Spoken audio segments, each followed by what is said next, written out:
अस्सलाम वालेकुम viewers. Pakistani latest dramas की तमाम अपडेट्स जानने के लिए सबसे पहले आप मेरे चैनल को सब्सक्राइब कर लीजिए और साथ वाले बेल आइकॉन पर क्लिक करें ताकि हमारी लेटेस्ट वीडियो सबसे पहले देख सकें।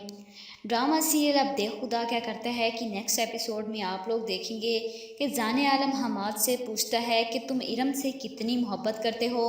हमाद जवाब में कहता है कि मोहब्बत को तोलने वाला कोई तराजू नहीं बनाइए।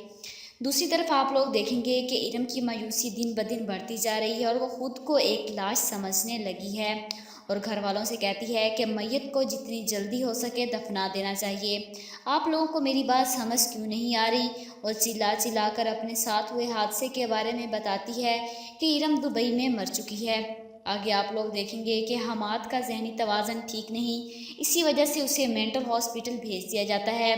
वहाँ पर लगने वाला इंजेक्शन उसकी चीखें निकाल देते हैं और ऊंची ऊंची चिल्लाता है कि मुझे छोड़ दो। सब डॉक्टर्स मिलकर उसे काबू करने की कोशिश करते हैं और उसे नींद का इंजेक्शन देने की कोशिश करते हैं।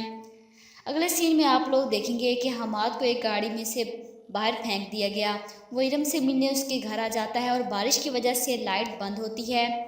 शान उसे पकड़ लेता है और कहता है कि मुझे अगर पता चल जाए कि तुम्हारा यहाँ आने का मकसद क्या है तो मैं तुम्हें जान से मार दूंगा। हमाद खुद को बचाकर वहाँ से भाग जाता है, लेकिन कुछ दिनों बाद फिर से वापस आता है। इस बार जाने आलम को लगता है कि उसकी बहन को हमाद ही ठीक कर सकता है। हमाद अगर इरम को अपनी मोहब्बत का यकीन दिला दे तो वो उसे ज़िंदगी की तरफ वापस ला सकता है। लेकिन इरम तो हमाद को अपने सामने देखकर चीखना चिल्लाना शुरू कर देती है और उसकी चीखों की आवाज़ सुनकर शान वहाँ पहुँच जाता है और उसी वक्त गन निकाल कर हमाद पर तान लेता है।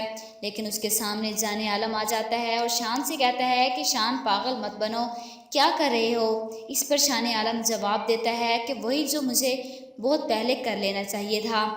आप लोगों को क्या लगता है कि शान आलम हमाद को गोली मार देगा या नहीं? कमेंट बॉक्स में अपनी राय का इजहार ज़रूर कीजिएगा और साथ ही साथ मेरे चैनल को सब्सक्राइब कीजिएगा। Thanks for watching.